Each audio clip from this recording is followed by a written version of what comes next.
welcome to ClapperCast. I'm your host as always, Carson Timar, and today I am joined by Mr. Editor-in-Chief Jak-Luke Sharp and the good old Nicolò Grasso to review Challengers.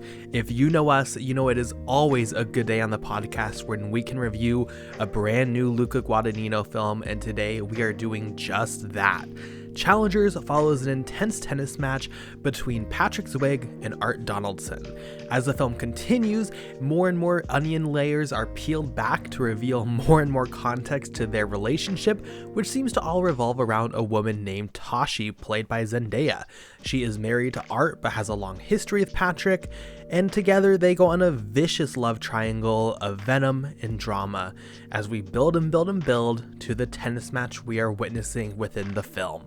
We are not going to hold anything back as we talk about this film because, let's be honest, not to give anything away, but we think it's one of the best movies of the year and we cannot wait to get into it. Thank you so much for listening to the podcast. Now let's get to our review finally for Challengers. Tashi Duncan, she's in another league. you were incredible today. To have a fashion line, a foundation, it's gonna turn a whole family into millionaires. What are you gonna do now? Unfortunately, my only skill in life is hitting a ball with a racket. I want you to be my coach. I want you to be my coach. How often does this happen? Going after the same girl? Okay, to start today, I'm very excited, not to express my views, but I'm also excited to finally talk to other people about this film. Jack, I would love to turn over to you as I would say probably the least of a Luca stan, even though I think we're converting you with every project. What are your thoughts on Luca Guadagnino's Challengers? Well, so I think I definitely think it's fair to say that I'm probably more so lukewarm on this filmography as you two. I know we've done a bigger splash, and between that, I went out and watched Bones and All, which I thought was magnificent. But every time, and I've said this to you personally, and I don't mind saying it to the viewers, I always have like this slight trepidation going into a Luca film, and I don't know why, but I always think I'm going to hate it, or I just don't want to see it. And it's happened with everything since Suspiria. Again, I think that's why it was really important for us to discuss a bigger splash, because that was my first one I watched, and it was interesting going back to that. So again, Challengers was something I was like, oh, I'm not looking forward to it. I didn't watch any trailer. I don't know how, but I missed all the trailers, which I'm glad for. I didn't even know the plot to this and went in blind. And I'm definitely a convert again. I don't know why I do it. I don't know why I go into these things and I'm like, oh, I'm just not going to like it. I thought this was flawless. This is going to be a very easy recording here, I find, because I really try to pinpoint things that I wouldn't like about this. And genuinely, that's what I came away from, which to me is always a great sign of a very unique and arguably incredible film. I look for the negatives. And on the drive home, I just couldn't spot any. I really couldn't spot anything. I think this is flawless. I think on a technical credibility, technical audio, and I did this on a tweet, I think the score, the sound design, the fluidity of camera, the editing, the performance, the technical achievement here, genuinely, I think is flawless. And it's so interesting if when you look at Luca and you look at the films he's made, I think Suspiria is the one you would have thought would have been the technical marvel, because there's a lot going in there. There's a lot of theme, a lot of tone. This one about tennis is the one that's the most unique, immersive, engaging. I mean, this is a horrifying film at one stage and euphoric the next. And it not only sort of exemplifies the sport itself, which is tennis, but it always goes back to the characters. It's a wonderful balance to never forget the sport in question. I mean, you're watching edits here, and you're watching the camera pinpoint back and forth like a tennis ball. I mean, it's just very small, minute, but such effortless craft here.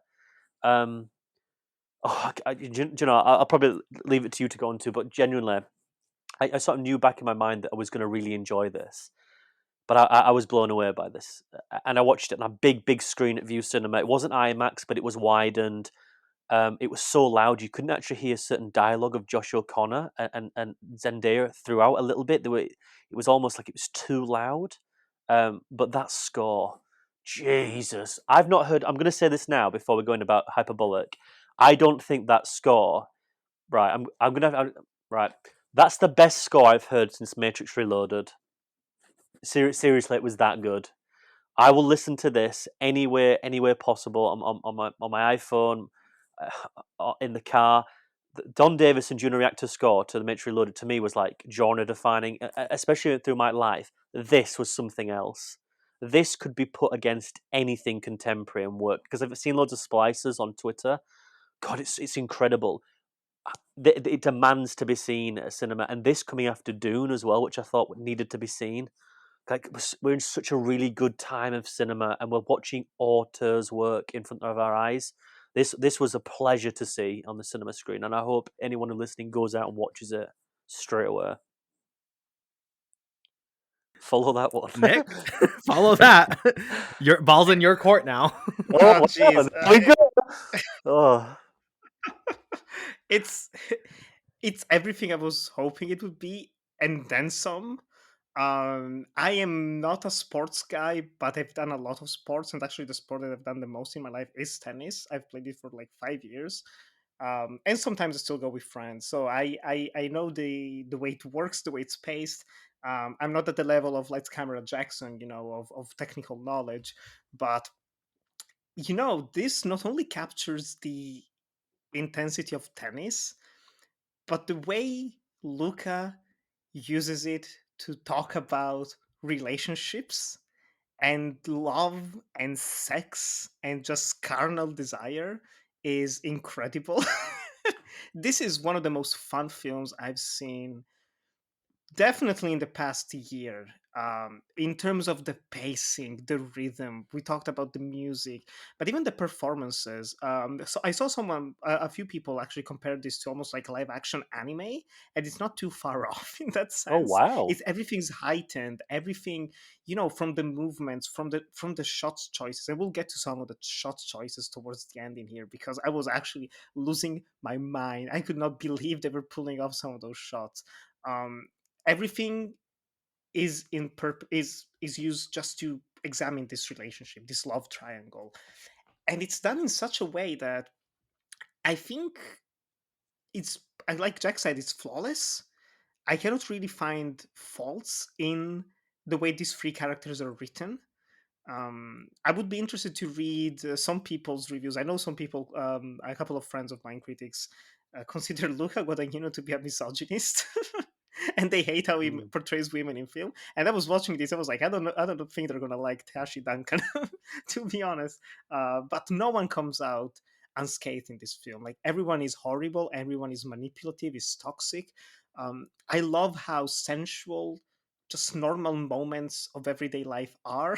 There's an already like memed infamous churro scene between Mike Fice and Josh O'Connor that just, I was watching it in the cinema, and the way Josh O'Connor just pulls the chair towards him with the leg, I wanted to scream. I was like, this is amazing, this is so fun.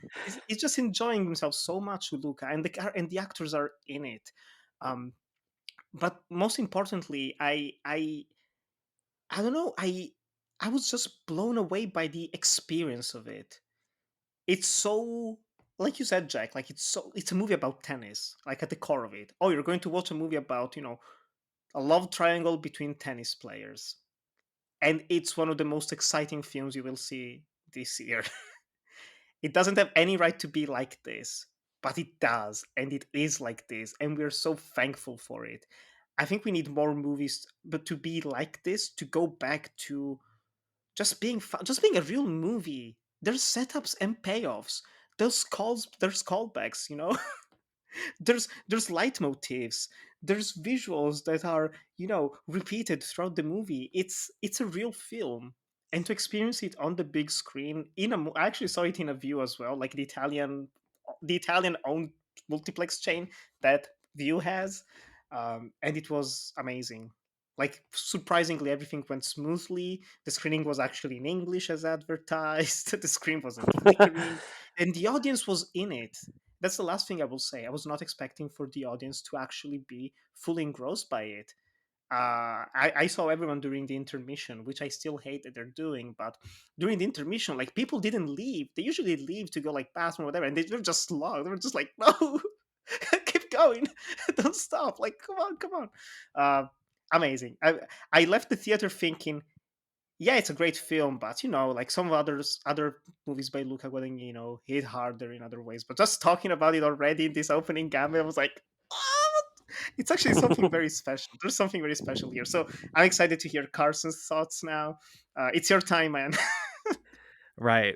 So I promise everyone I did not pay these two off to be here today and be saying these words. Um, I sometimes will think I'm going crazy with certain films, and I'll be really honest, so I wasn't going to bring this up. I originally saw this film at a test screening the same weekend Super Mario Bros. Opened, so over a year ago. I've been waiting on this film a long time, and when I watched it there, I was like, this film, and here's the thing, I'm a Luca stan, I love Josh O'Connor, I love Mike Weiss, like, I love Zendaya, I love everyone involved in this. I was like, this is 5 stars. I do think this is like an incredible film. And I was like, am I just saying that because I'm mentally insane, and when it comes out, everyone is going to say they hate it? Rewatching it the other week and now hearing your guys' thoughts and hearing everyone talk about this film finally, like, I can express I fucking love Challengers. This is another 5-star Luca Guadagnino film. I think it's impossible now he releases a film and it just isn't 5 stars for me.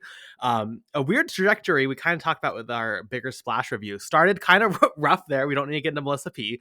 And then like we started to get that. I'm happy we did a Bigger Splash for a podcast because that's when he really started to get really good. And then since like Call Me By Your Name, it's just like 5 stars across the board. This film is so fucking thrilling and exciting and sweaty and sensual and sexual. Luca Guadagnino and his talents with bringing texture to the camera, texture to being on screen, possibly has never been done better than in this film. You feel every ounce of energy, every drip of sweat, every physical contact between every single character. I mean, you mentioned the churros scene, Nick, but like every single scene here is just this visceral experience, and it all comes back to tennis again, but also it's all not about tennis. That's the best. Like throughout this film they keep saying like, are we talking about tennis? And yes, you are talking about a tennis game, and we'll get to the narrative in a second, but it's so much deeper. And I think how this film doesn't answer any questions makes it really, really worthy to talk about and engage with. I think this film is incredibly fun, and it definitely is compared to Luca's other recent films and projects. The less socially relevant, the less political one out of the bunch.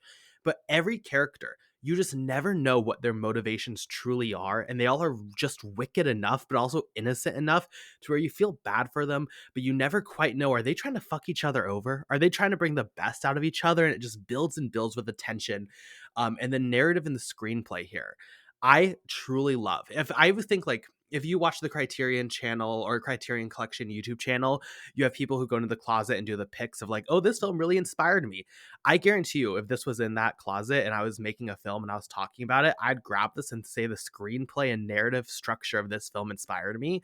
It unravels like an onion, and every single layer is just introducing more and more context. You start and it's just like this very simple look at class, right? One person needs this win to pay for the hotel room. One person needs this just to advance their career, like it's meaningless. It's a rebound. But then you just keep with every little bit adding more and more context until you get to the end, and just everything is on the table, and it's just fucking epic. I am surprised more people are loving the ending than I thought. I really love the ending to this. I'm like not at all not satisfied by it. I thought more people would have issues with it. It doesn't seem like that's the case. But as far as this opening thoughts, just like, I've been waiting for over a year to say this is one of my favorite Luca Guadagnino films. It's one of my favorite films of the decade, which, I mean, you can put in there with a lot of great cinema, but like, I really think this film is something special and something I'm going to be watching because it's just so much fun. As Nick said, like beyond all of that, beyond the craft, beyond the acting is fucking unbelievable. And hopefully this is like the best Zendaya has ever been, the best Mike Weiss has ever been, and he was great in West Side Story. Josh O'Connor, hopefully people check out La Chimera from this because like both projects are excellent. He's easily one of my favorite working actors.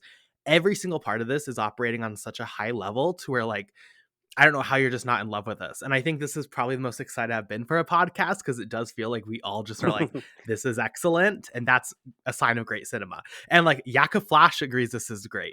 Everyone who has a diverse perspective, and normally on Clapper, it's very rare we find a film that everyone is like, this is great. Everyone is saying Challenger. Max is saying this is great, right? Like everyone is coming away from this being like, that's a great piece of cinema. And I think that's something genuinely quite special to know. Just on that note, right, and not to get quite hyperbolic about it, but I think this is quite important.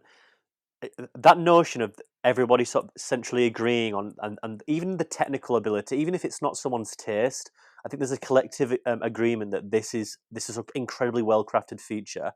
Now, not to go too deep into the thematics, but how important is it that this is also a queer film? That this is the film that brings it towards a larger audience. It could not happen to a better film, and it could not happen to an incredibly honest, sensual, and sensitive context. This is again, this is a film that weaves context and subtext quite wonderfully, because this is a very overly sort of camp film. I think Luca is a camp filmmaker. Nothing wrong with that at all. I think it's also quite spontaneous. If that's, I think I've butchered that word. But I think I butchered that word. But we'll go on. But it's also incredibly camp in a nature where it's fun. There are sequences in this where you would have to you'd have to be blind, right, or at least just absolutely ignorant to the fact that there's camp work here. The sequence where he's having his muscles done in the beginning, or when they go to the training ground and they're both stretching each other and they're going back and forth, and the churro sequence, and he brings them like together. They're so covert. They're all overt. The covert, but it never ever restricts itself to being camp or being sensual or being queer. I always really found that quite infectious in this film, because it's a feature that never sacrifices anything throughout. I mean, it's 2 hours and 11 minutes, right? It's 131 minutes, I think, or maybe 121 minutes. It's at least over 2 hours. And there's a lot here, like Carson said. There's a lot of weight that goes in every sort of 10 minutes. It's that wonderful narrative screenplay trick where there's another, and then there's another. There's always something else that brings either the heightened scenario even more so tense, or there's another third party that comes in here and just sort of unravels. And this narrative always builds and builds and builds, but nothing gets lost. You said about the financial issue. It's constantly brought up throughout as well about what the need for him to win that. It's not just he's in his car.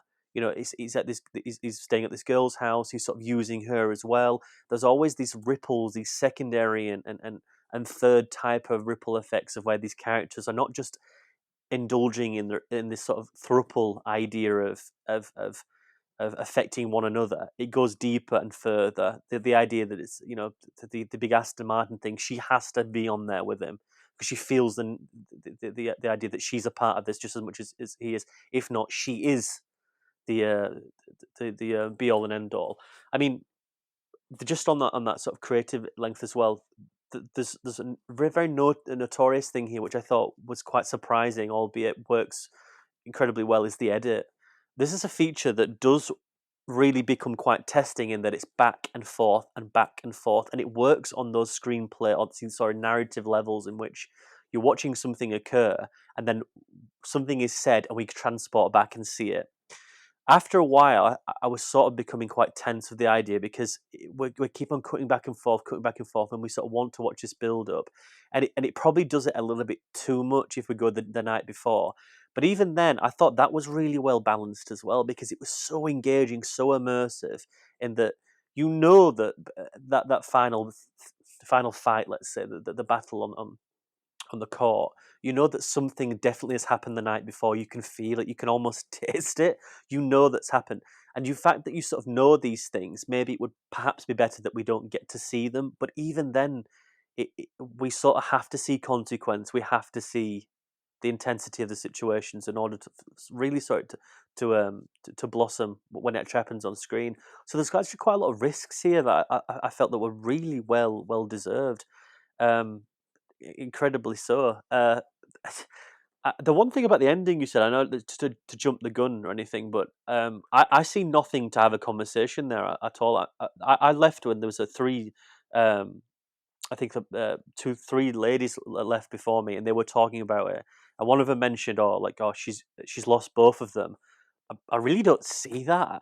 I see that she's finally found freedom in the fact that she doesn't have to mother him anymore, and they can sort of move on. There's a lot there to discuss, but I didn't really think that it is a film that ends with some ambiguity at all. It sort of feels quite has a finality to it, which I also quite liked. I didn't want this to be this ambiguous feature that left on a note of what if. I think it's quite sophisticated and solidified as one. I don't think it needs a further.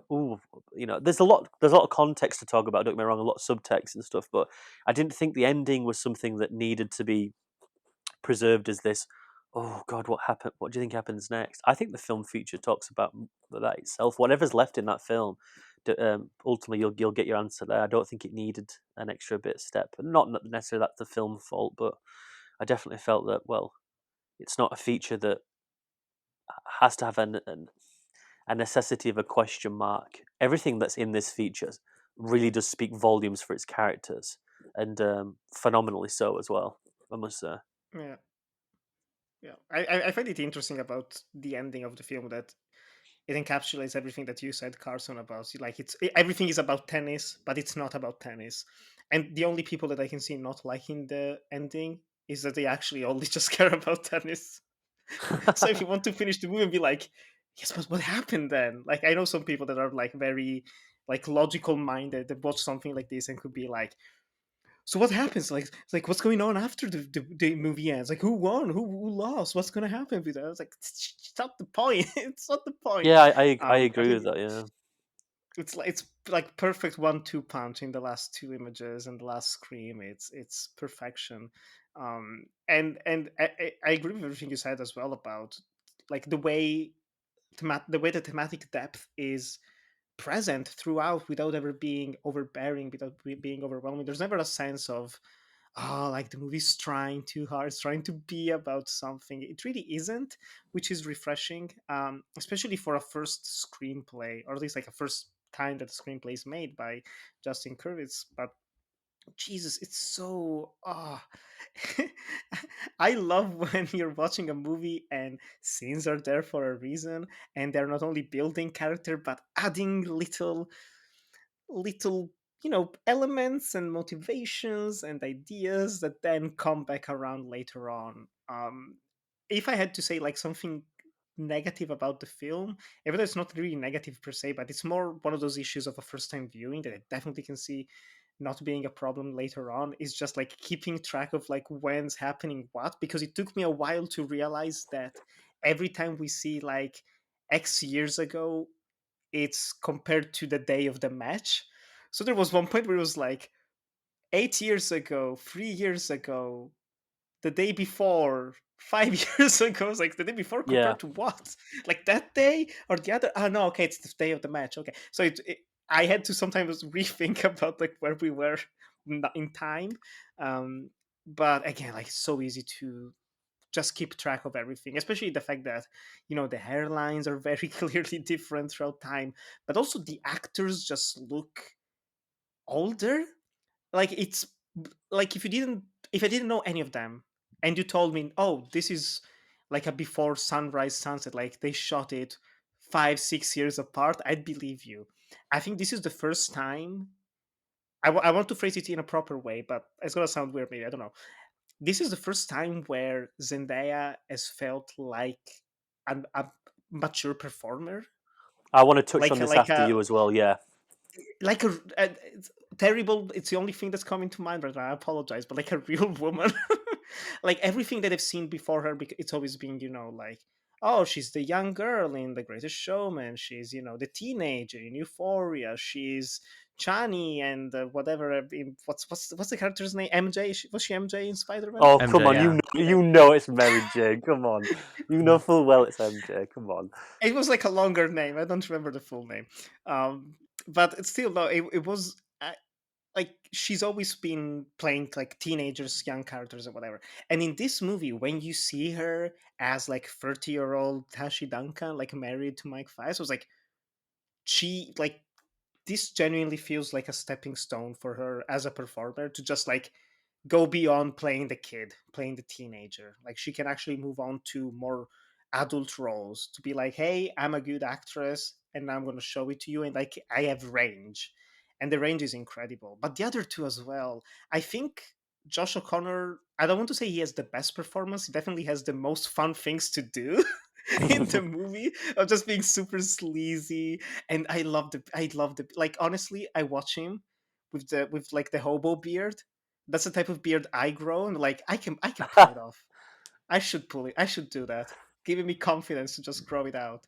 But even Mike Weiss, like you said, Carson, like amazing in West Side Story, but in here he finally has like a full lead role to chew on, and it's so I it, I don't know what they did with casting, like how long it took them to find the actors, but the chemistry between all three of them, but especially him and Josh O'Connor, is amazing.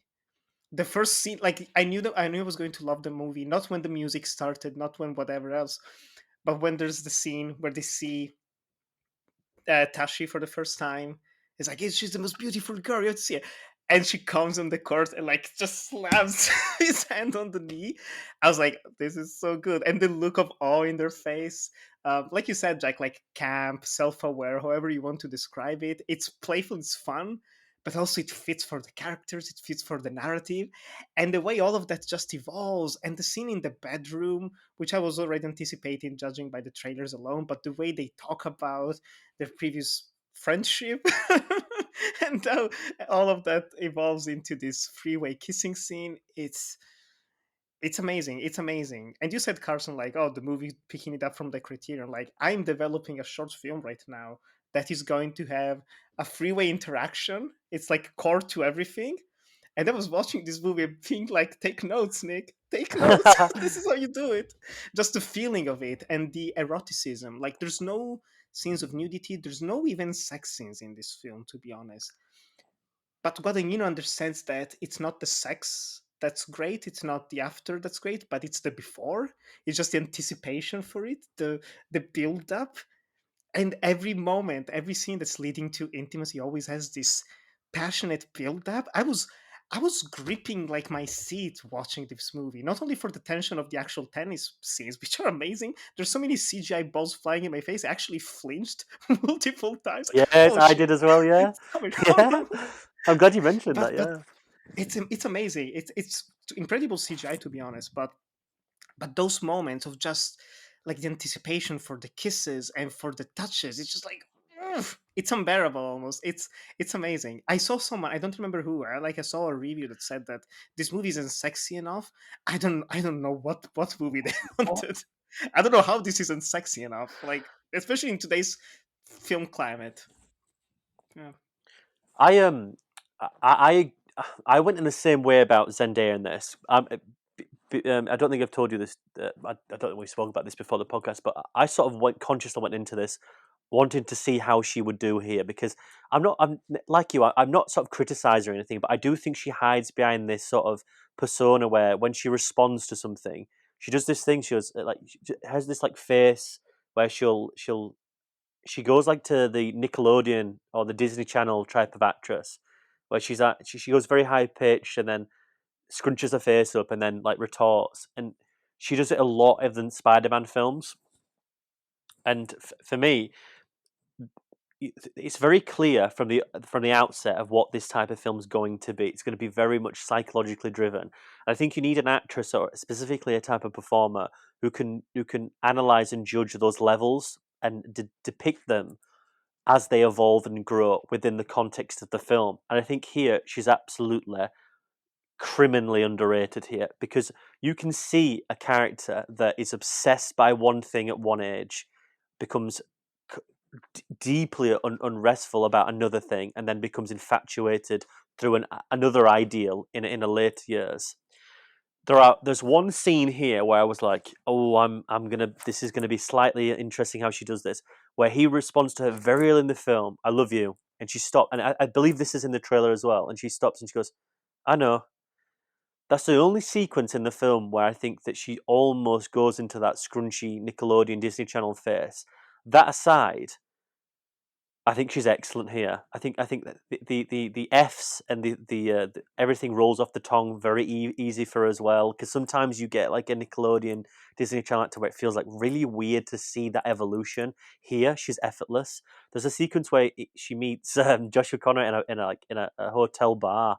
Not the one where she's at 3 a.m. The one earlier in the film, and like she's like throwing razor blades out of her mouth at him. Like she cuts him down and he just sits there and loves it. He loves the infatuation that he knows that she still thinks about him because she's giving all these things. I thought the touch where he gives her a number and she says, "I'm not going to ring this," and she puts it in her pocket.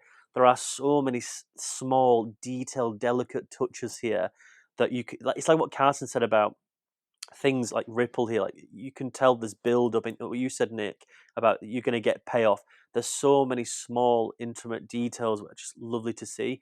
The one thing I wanted to mention, though, again, I think about the I can't remember what you said earlier, Nick, about it, but again, about this film not being sexy. I don't think this is the point. This is a film not about sex. Sex is a byproduct of it, and it's all about control. If it's sexual, economic, whatever it is, social, cultural, or performance, everything is about control. And the ideal of which it goes on to who, and who really does have the control. Does Art have control because he got the woman of his dreams who he's married to, has a child with, has the big career. Also, she's his trainer. Does Josh O'Connor really have the control over it? Does Zendaya's character have control? And it all goes back to that that sex scene. Which, granted, I know this is in the trailer because I think I've seen the beginning of the trailer, but I've avoided everything else. I'm quite glad, and this is not going to sound strange here, but I'm quite glad that's as quick in the film as it is, because it's a very intricate, delicate little sequence that actually sort of encapsulates the film in itself. I think both thematically, but also tonally, in that it's very comical how it's shot in the actual film. In the trailer, it looks far more sexual than it is, but it leads back into that idea of being in control. She's utterly having fun with this. It's put in her hands, like she's playing with Play-Doh. Like, it's so well done. But I'm glad it comes that early, and then the sex is sort of left as a byproduct, and you really sort of then realise that it's not about that. It's not about her. Not about these two people who may have feelings for each other. That's a byproduct. Once again, it's all about her need, her psychological need, and all the other two as well, about control. I think that's what goes back to me for the ending.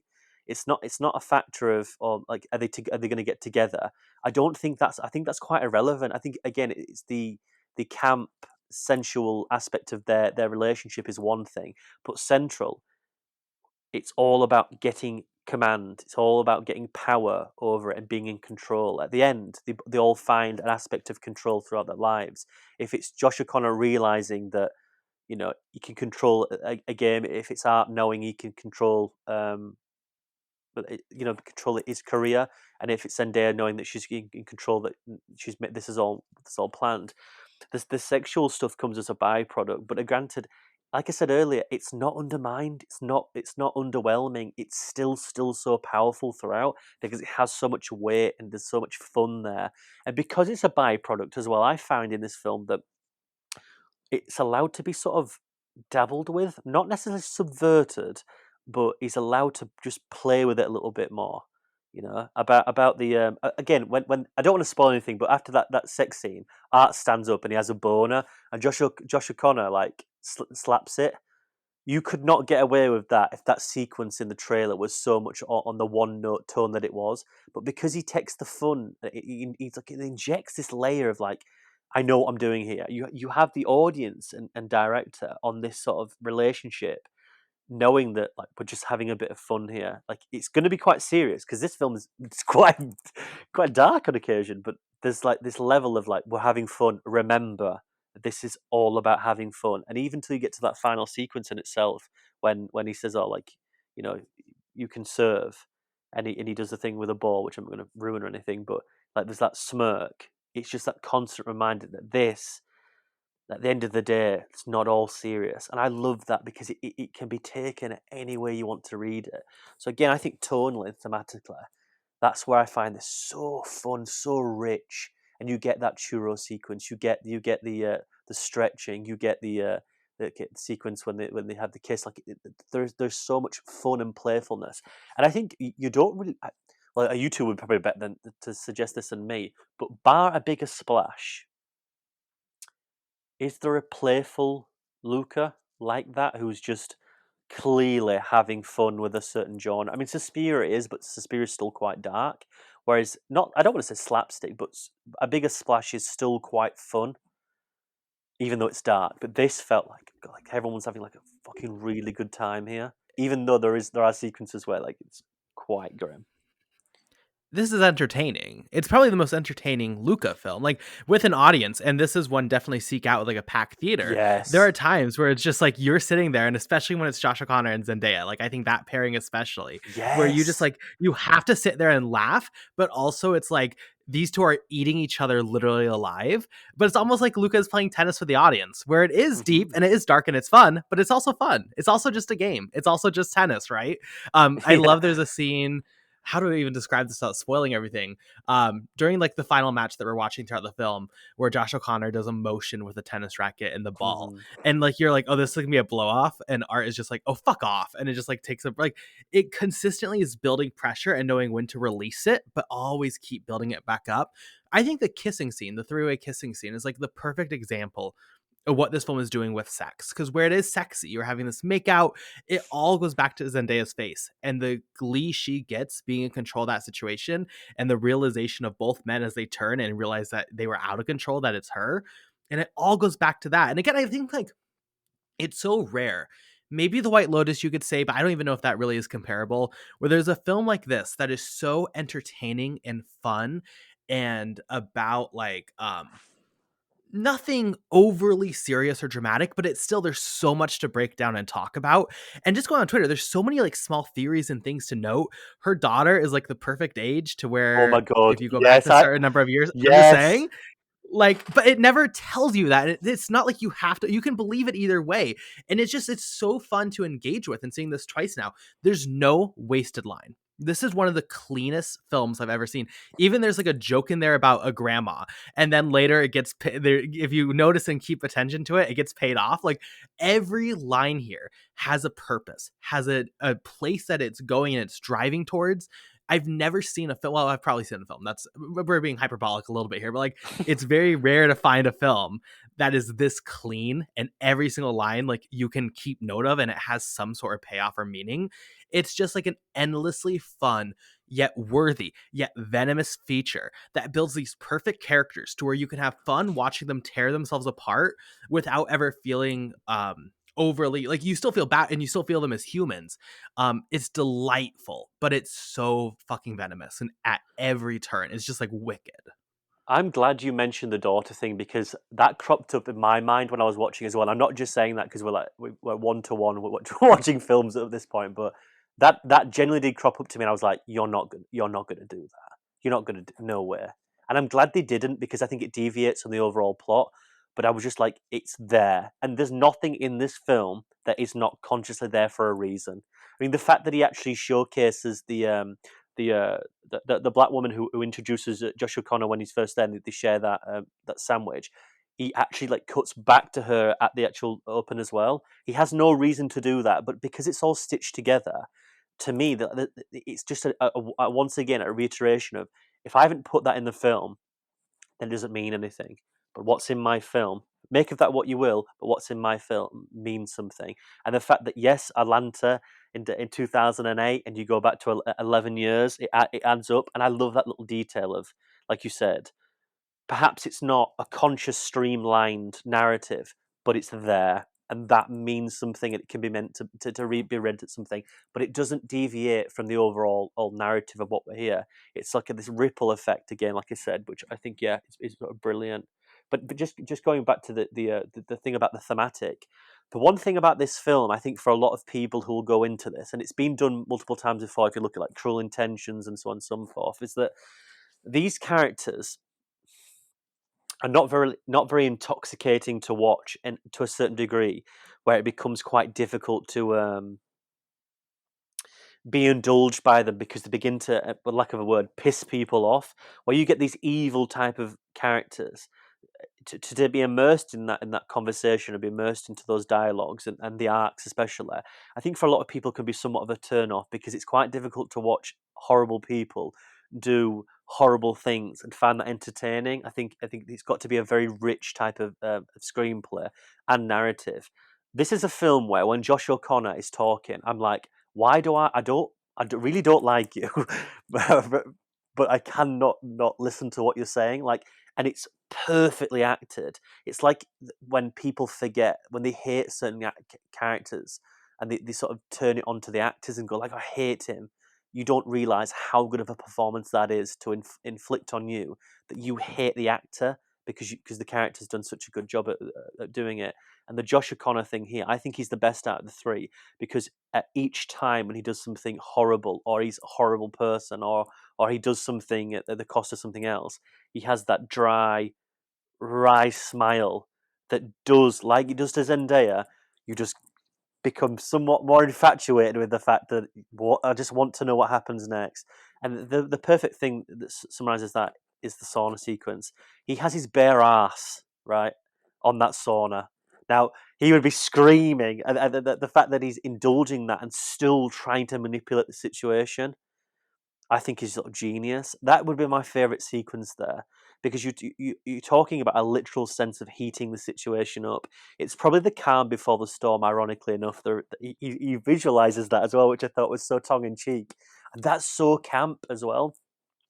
But that sequence in the sauna, you just it's very calm for a feature that has got this rising score, the sound design. But we're in there. It's very intimate, almost intimate to a point where it feels quite voyeuristic. And there's a lot of that throughout. There's a lot of texture of skin here, which there's absolutely no problem with as well.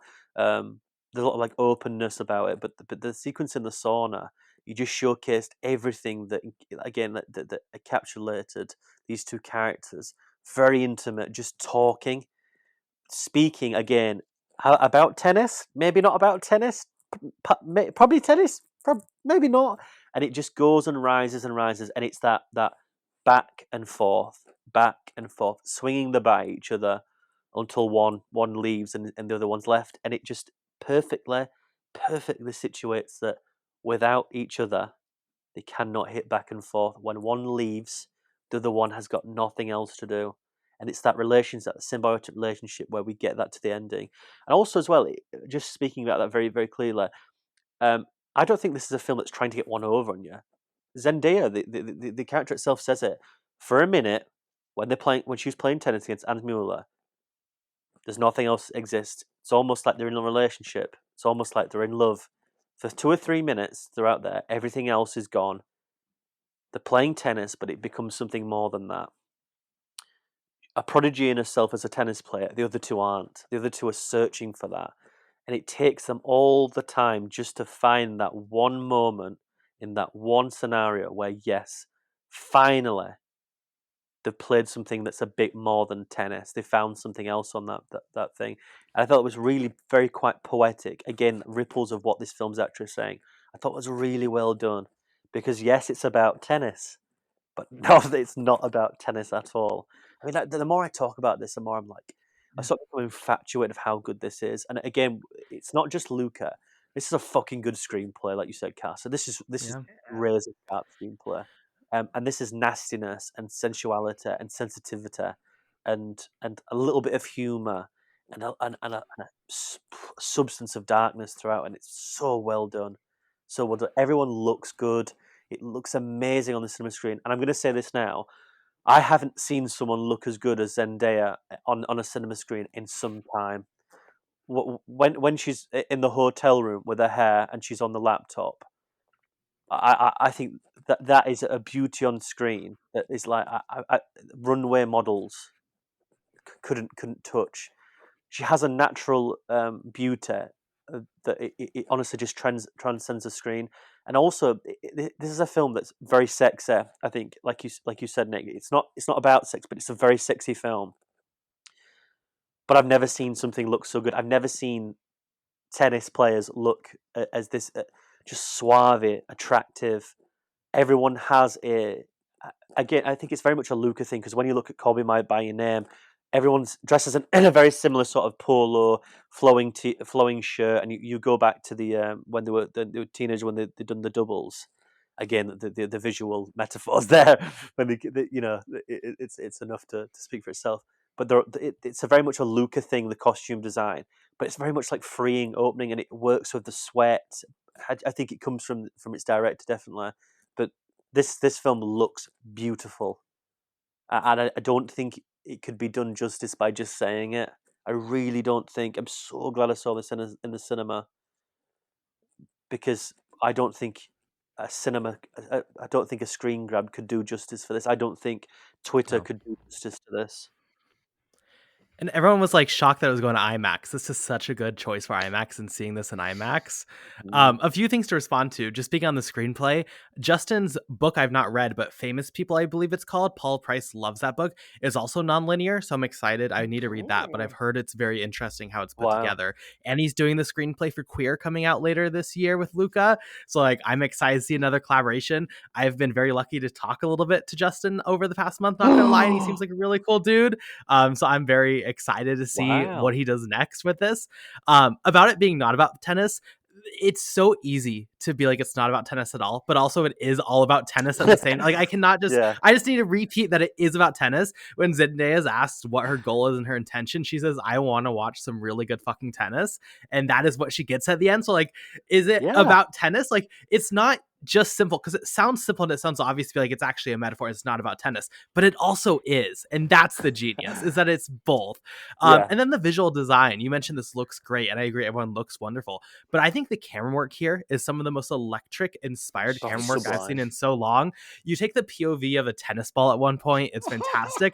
But also with Luca, he's getting this interesting design where like he creates these really practical effects that look fake in a sense. I'm speaking specifically of a storm at night here, when I've seen some people complain that it's so overly done and it looks so produced. And I think back to Bones and All. One of my favorite parts of Bones and All is the night sequences where it looks like you're watching like a 1980s horror movie where like they have a giant light just shining on everything. I love his aesthetics that he's creating in creating these really artificial looking worlds at times, but it never breaks the illusion of the film. It's just something where like, I don't know. I'm obviously obsessed with Luca as a filmmaker, and I think no one in the world is doing texture like he is right now on film. But he just keeps evolving it, and he keeps getting better and more inspired. And it's just like, I don't know. Like, I don't know how more people at this point, after this recent filmography with this much talent, do not look at Luca Guadagnino and think consciously like one of the best working directors. If you don't think when he's coming out with a film that is not going to be one of the best of the year, like I don't know what world you're living on. Not to shun you, Jak, but like I know you think you're going to hate every single one, but like it just, I don't know. There's like, how is this guy not getting more recognition? He's putting out 5-star, 5-star, 5-star. Like that's something, you know? Yeah. Do you know, it's interesting because this technical thing you talk about, the aesthetics, I think people who perhaps look at that storm scenario are perhaps not on board with the feature in itself, or be like me, we're sort of looking at things to try and find fault with it, because these sequences you speak about, the aesthetics, they are these idiosyncrasies that he has, that he brings on to elevate the feature but never take away. And I think it's interesting that they're all very risky. I mean, Suspiria is one long 2.5 hour version of that, I think. And I think it can go too far sometimes to that degree of trying to make something elevated while just trying to just put something on screen. I think you could probably argue the fact that this final third and the sheer amount of sort of technical, visceral aesthetics he uses is perhaps overboard, but it again indulges in the fury and the sensibility of tennis in itself. That it's furious, it's one-on-one, it's personal, it's intimate. It's one of those things where you can't detach from each other. You sort of this one-on-one relationship with each other over a tennis over this court. But it's blood, sweat, and tears. It's so interesting to know that it's a one-on-one scenario. It's binary. It's one-on-one. It goes over. It goes over. It goes back. It goes back. It goes back. But the fact of the matter is how he sort of elevates those material. He doesn't take away. And again, like you said, there are certain scenarios in his features where he uses this technical ability to sort of showcase certain tones and themes throughout his work, that he's probably one of the very few directors who doesn't allow it to sort of take over. Granted, I know I mentioned Suspiria, and I think it's a different beast, that feature compared to this. But I think he finds a really good balance here as well. I've never had an issue with the storm. It's like it's so camp. It's the camp before the storm. Like, is it not so overtly obvious what he's trying to do? And I love that. I love the fact that he's on board with us as an audience, going like you can see him winking at the audience. I fucking love that. I love the fact that when the director is nailing this feature and telling the audience like this is a bit of fun. This is a bit of fun. No ego. There's absolutely no ego to it, and it's a feature that is all about ego, but the feature itself hasn't gotten it. I mean, that is a skill in it within itself, just flawless. But I agree with you about the visualization of its third act. There's a lot there, Probably yet again, probably a bit too thick, too fast, in quite a ferocious amount. But the fact that he crafts a different type of a visceral aesthetic depending on mood and what's become before it, what's come after it. It's a very well edited feature in its own right. But those are little tiny small details that you go again with the edit throughout with its non-linear fashion that probably give it a little bit more of a bump for me as well. I think it's that well done. Just little small details that add and add and add and add. And I'll tell you something here, not to jump into another conversation, but this was so good. It actually made me depressed walking out that he's not going to make Scarface, because there's a director here, right, who takes something what's binary, 1 and 1 about tennis. And granted, it's got an outstanding screenplay, but this is going to be the Scarf is meant to be written by the Coen brothers as well. If you can make mundane into flamboyant, sensitive, sensual, egotistical play on play with a visceral aesthetic, seriously, you could probably sell ice to the Eskimos. Like it's that good. And I think that if he could work on something that's morally corruptible and something socially ambiguous, such as Scarface in a world of 2025, 2026, at least the 2020s, I think he could do something really incredible with it.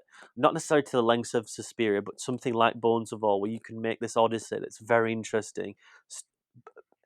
But that being said, the fact that Challenges has literally come out of nowhere for me, like absolutely nowhere, just been made with Zendaya, Josh O'Connor, and I forget the other guy's name. Is Mike it? Feist. Oh, yeah, that's it, Matt Feist. Sorry. I would rather just see stuff like that. I mean, I don't. Aside from you, Carson, because you've watched it like you said, quite luckily before everyone else. There's very little hype here for me going into this film. I don't think there was with Bones and All. I go into these quite secluded, so perhaps this comes from a place where it's there's no substance to it.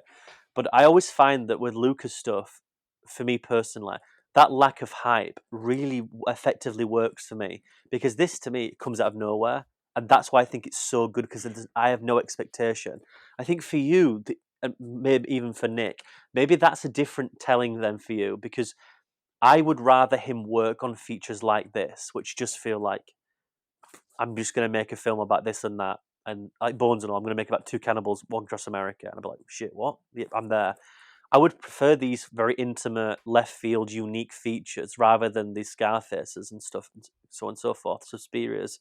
But I still really like those ideas of what could be. But if we get more films like Challengers, just pushing it a little bit, if it's needed, pushing it with the technical ability, I could quite frankly see another 10, 20 years of a director not making a feature that's not a masterpiece. I dare say that about a director who since 2015 has just fucking blossomed. Really, very rarely put a foot wrong since in almost a decade now, and only put out a certain amount of features, 4 or 5 features. I don't know a director like that's doing that, like who's making sexy, sensitive, sensual features, queer openness, queer as well, not fucking closeted about a woman on a beach somewhere or a man on a beach who's a closet individual. This is openly celebrating queerness in camp. I mean, again, Waters is one, but not anywhere near to the degree that this is. And that's why I come back. Sorry, I know I'm going on here, but that's why I come back to what I said about my opening statement about this could not have happened to a better film to get this commercial and critical acclaim.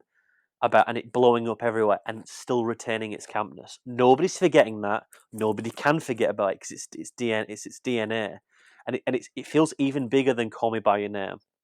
It feels even bigger because that film is central to it. This is a subsidiary to it, but it's so important, but it's so unforgettable. And I like that. I like the fact that nobody can escape from calling this a queer film. And that it's so good for the market to open up as well. Because my screening was a multifaceted amount of people who were different ethnicities, age range, looking to watch Zendaya and coming away with something a little bit different. And I think that's more powerful for the film in itself. Beautifully put. Yeah. Flawless. What's next with it? I think we can queer. Sorry. We have queer later this year, Yeah. which I know nothing about. I don't go into like. It I is a don't William S. research. Burroughs, I think, adaptation. Burroughs adaptation. Oh wow! So I'm going to read the book if I can. I think Daniel Craig is in it. Oh I know wow! someone who was I a- have heard this. Right. Yes, right. Is that So, rare? and then he has two films in a year. go for it. Well, this one got delayed. Remember, so I don't Oh, think yeah, originally yeah. because he did. It was going to be every year. So it was Bones and All Challengers Queer, and now it's Bones and All a year break. These two, but It's so much I mean, he better that seems this to came be. out now, to be honest, than last year. It would have been way too crowded, too many other movies being released. It would have get lost in the shuffle, I think. And I like that this year it's not the conversation won't be like challengers snubbed at the Oscars because I don't think Luca is an Oscar. Like I don't think it would have been last year, and I feel like that would have dominated the conversations. Like, oh, isn't it so sad it didn't get awards? And I think now in May people are going to excuse it enough and just really celebrate what the film actually is versus any performance faults. And I think it was just like the perfect time of year after Dune 2. Also, I do think it was just like it was the perfect time, right? So Yeah. I just hope people don't forget this when the time comes, because when you look at this, if done at a certain time before the Academy Awards, I think this becomes undoubtable and unquestionable by it having a few nods. The fact it comes out now, I just hope that conversation isn't lost. That being said, Dune will probably take a lot of in its stead, won't it, on visual effects and etc. So I'm hoping that the conversation will still be rife, but I'm hoping that this travels because you more so than me, but this has not stopped for like 4 days online. I had to see. I was going to go see it Friday. I was going to watch this double bill with Abigail. Thank God I didn't do that. And then I went to see this yesterday. And I went to the biggest screening I could do, which was Screen 1 at the View. And I'm so glad I did. But I just think for the next few days, this is massive. I mean, Dune was pretty big, but that was a monumental achievement. But for a feature of this size and this quality, I mean, this is like those films that they say they don't make anymore, like the $50, $60, $70 million movies, don't they? Yeah. I mean, it's and I think it has open. I think it has an open runway. I don't think a lot of films coming out soon are going to be that good. Well, I mean, we'll see about Kingdom of the Planet of the Apes. We'll be talking about it, but like, I think we're probably going to have to get into Furiosa at least until I think we have something to really challenge this. Like, I do think that we have a perfect time here to have this film have a moment and become the next, like, I don't know, iconic mainstream film like this. Yeah.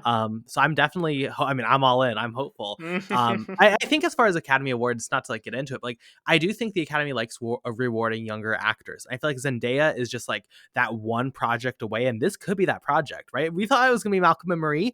Now I noticed no one mentioned that talking about Zendaya's career. I think we're just waiting for that one project, and then she'll be broken in, and she'll be one of those. I think this could be it. We'll see, but definitely. Do you feel the same about Luca then? Would you say the same about Luca? No, because I think there's such a variety with Luca, and I feel like some of his films, like Bones and All, was never going to be an Academy Award contender, right? Like, I don't think he's someone who will embrace that and be like part of the club and play that game. I think for certain films, he'll break out, like Call Me by Your Name was a big moment, but the fact that he went from Call Me by Your Name to nothing with Suspiria, which I mean adds up, but still he didn't try to play the game there. He didn't try to play the game with Bones and All. He didn't do that great with We Are Who We Are. He didn't get any Emmys or whatever. Yeah, he doesn't play that game, and I'm happy. I mean, as you mentioned, I love that every single edition of his filmography is like this really unique, special film. Like, to go when you watch Bones and All, and you're imagining the next feature, I don't think anyone would imagine it's going to be Challengers. Yeah, I agree. I love that. I love the variety, and that he has the ability to do such a variety. And he's never getting lost in like that A24 kind of like bullshit hype train, which I can't mention any names because I know y'all will be like, oh, actually, I love Beau is Afraid. But like, I love that Luca is maintaining this level with everything. And I don't know, I'm a fan of it. So I would keep it that way. Can I say something quite controversial here? Sorry, Nick. I'll be very quick, Go but for it. I probably won't be. But it's interesting that coming out of this, Josh O'Connor's getting the plaudits. But as a Brit, I've seen Josh O'Connor in quite a lot of stuff. Josh O'Connor's always been very, very good. Very, very good. A few years ago, I went to my like very local cinema. I saw him in a film called Only You, where he dates a Polish girl, and they have a very rocky relationship, and they're trying to have a baby. And that's 5 years ago now. It's actually 6 years ago. He's incredible in that, right? Incredible. He's very good in like loads of little things. He was very good in Emma. It was very whimsical as the priest. God's Own Country. I mean, like, there's very little you have to say of how universally acclaimed everything in that feature is. I think he's always put forward really good stuff, and I think he can fit in a lot of type of genre. This is my first real conscious film of Mike Feist. I know West Side Story, of course, and he's got the Bike Riders. He's an actor, right, who could have gone in like the 30s and it would have worked. He could have gone in the 40s, it would have worked. He could have gone in the 50s, 60s, 70s, 80s. He has a voice, he has a face that he'll go quite far. I just hope he doesn't get pigeonholed as a character actor, because he has a very certain 1930s Gatsby-esque voice. I don't know if it's just this, but having seen him in this and West Side Story, and he very much goes with that accent he's got. I hope that he'll push something in the Bike Riders. I think that's a perfect feature for him to push the boundary. But his voice in this film is very interesting to watch. I'm watching like you could probably have been in the Star in the 30s and 40s, and here he's like, because he has a lot to deal with here. He has a lot of intimacy to deal with. He has a lot of internal, whereas I find Josh O'Connor very much an external performer in this. The smile, there's very little internal that Josh O'Connor is trying to do because of the character demands so. But Feist's character are very internal. There's a lot going on inside. If that's about sexuality, sensuality more so, but also trying to overcome fear and neglect and need that evolves into this form of desperation. Like the sequence where like he I don't want to go into specifics, but he announces something to Zendaya about his career. There's like this really intimate like clicking of his fingers and stuff, and he just says it, and you can tell he's like, forcing the fucking words out. And then he says, "Just hold me, please." Like, it's devastating to watch, but it's so well done. It's so tender, and granted, as I've said about watching performers who are playing bastards, it's very difficult to sort of emotionally involve oneself into that, because I'm like, I don't like you. You're horrible as a character. It's very difficult anti-hero stuff for me. Whereas I think it can go the same way when someone is just like very difficult to connect with because they're so down and out. And I think that how he does that, he has these ups and downs like every human being does, but he's so wonderfully sort of evoked that you see this ride. You see a character who says, I love you" to his wife, and she goes, "I know," and it kills him, but it's all internal, and I think it's generally, out of the two, I think he's quite astonishing, and he has a lot to work with. Very, very good. No, Very good. the venom of that scene when Zendaya asks, "Do you think you need my permission?" and just like tears him down like it's like a child. Like, not to get fully into it, but like every scene is like that. But I agree, all three are great. Josh O'Connor, if any, I don't know why this hasn't blown up. In like 2021, him and Jesse Buckley did Romeo and Juliet. Oh yeah, I think it was Yes, originally yeah. supposed to be on like a live theater, but then COVID shut it down. So they filmed it in like this empty theater that was like it's really a fascinating film. I love that movie. Is I it can't believe National that's not Theatre blowing up cast? more. Is it the National Theatre? It is, but it's filmed like an actual cinematic movie. It's not like a theater production, but I think it was originally supposed to be, and then they altered it when COVID shut down the theater. Okay. yeah. It was a National Theatre production. Yeah. It's 'Cause really great. Yeah.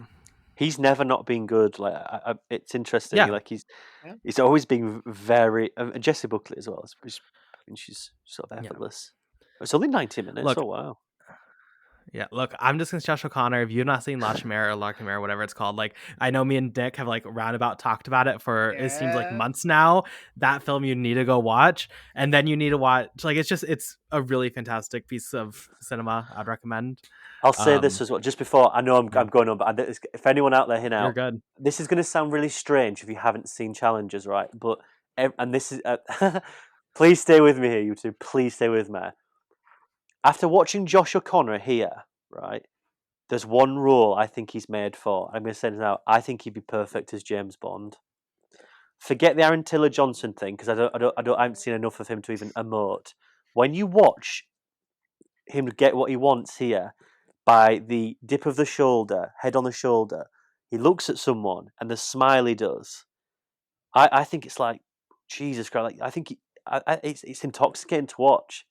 I think he'd be perfect as James Bond. I think he has that Connery-esque touch in him, and I think he can really push the boundary with a physicality as well. I think he'd be perfect here in a very different type of Bond, a very much verbal associated type of Bond who uses that vocabulary, who uses that Eton background. I think he's. You watch this, I'm just thinking like you could probably do anything. I'd love him to do something like that. I'd love him to take a character and change it and do what Yeah. it needs to be done. But I look at him, and I'm like, geez, like you're actually intoxicating to watch. Like I think he's a bast in this film. I think all three of them are relatively nasty people in their own rights. But I'm watching like I want to watch you dazzle on this screen. I don't care what happens. I don't care if you're evil. I want to see what you're going to do next. And that's not just the actor. That's the character. Like I wanted to sit in that world. I wanted him to just absolutely tear them two to pieces, even though you don't really know at the point in time what he's done. I'm just sat there thinking, I want you to ruin their lives, and I will. I don't care what it takes, ruin them. And then I'm watching. I'm thinking, like, And as an I'll watch. actor, Yeah. yeah, and I'll watch, and I think that is the you become intoxicated to this story as you become like the third party, you become the fourth person, where ultimately you become manipulated, you become Yeah. um like in this horrible way. It's genius. Anyway, I'm sorry I'm going on. I love this. I genuinely I No, think I love I'm a it. stan. I've become a Luca Guadagnino stan. I can't even say the name. I'm sorry. I'll butcher the You're name. good. I'm used to it. Yeah. It's the resident Italian. Um, yeah, start making performances, start making turns. I do think this almost feels like for Guadagnino, almost the type of movie that you make to prove that you can make something like this, something on this level, because it's so fun and so exciting and so vibrant. It can play like a calling card, and the fact that people are actually Mm. going to watch it, it definitely. I think he's like we joke about it a lot. He has announced so many movies over the past 5 years that were never going to be made, and I think after the success of this one, more doors will open, more movies will be produced because not only is it very well made, but also it's a crowd pleaser and it's making money. And that's what Hollywood cares about right now. And yeah. And if it continues to work on like this level of like $50 million budgets, it's amazing. I think honestly Hollywood is starting to move more towards in that direction. Um I think it's good that big budget movies outside of like Dune are flopping. We'll see about Planet of the Apes. I don't think it's gonna do Oh that God. well. I don't see honestly the only like of all the big movies and even Furiosa, I think Furiosa is gonna bomb. I hope it does. It's not gonna do well, honestly. Um, the only movie that will do well, and it's the only movie that I've ever seen people actually laugh in front of at any screening I've been to for the past like 4 months. The only movie that people laughed at was Despicable Me 4. People were God. eating that up when I saw it at the Dune 2 IMAX screening. Every other trailer I've seen, whether it's Abigail, Planet of the Apes, Inside Out 2, even, like dead silence. Dead silence. People love the minions. People love Gru and Baby Gru. you know. To be fair, a lot of the films you listed, I think, are going to be bad movies. So let's just be honest, right? I even think Fury. I mean, I don't know. Well, we're not going to do a Furiosa episode, but like, even that I think looks bad. But we'll see. I'm open to the idea that'll be good. But yeah, I don't think they're going to be great films, which is why this summer we are probably not going to be talking about a lot of new releases other than like the Shyamalan projects because we have to. But But that will be a good film. The yeah, those will Shyamalans. be good films. I think it's I don't know. I mean, not to like divert this, but it's just so weird how you have films like this and Dune that blow up, and it's like the message is so clearly these movies, if they're good, people will like them.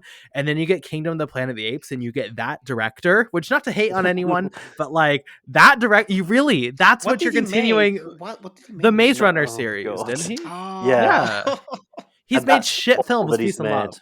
made. Yeah.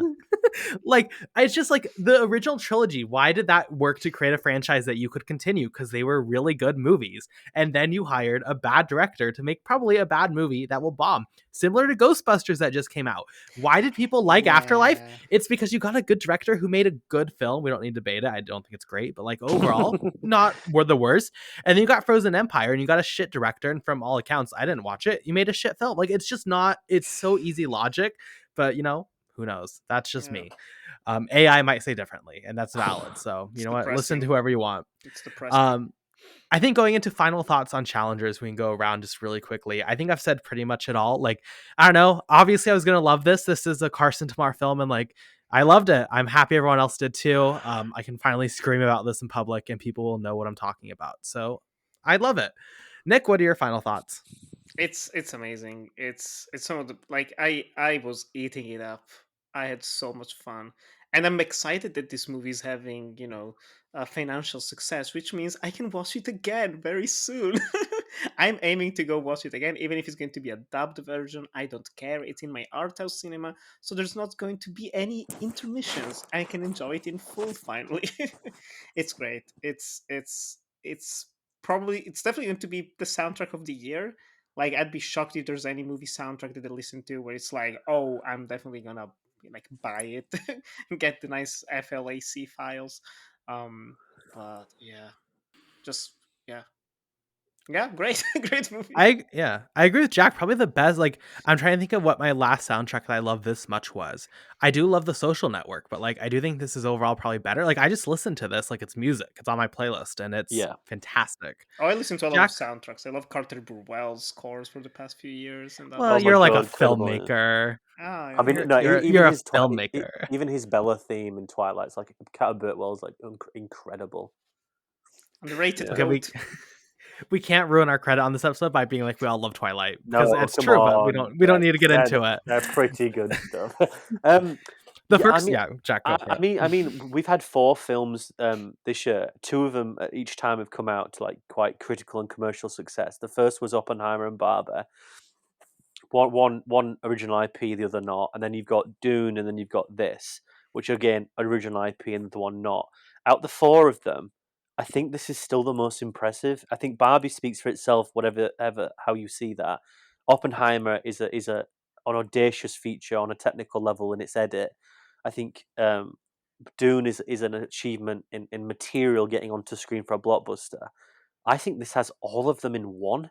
I mean, that's so.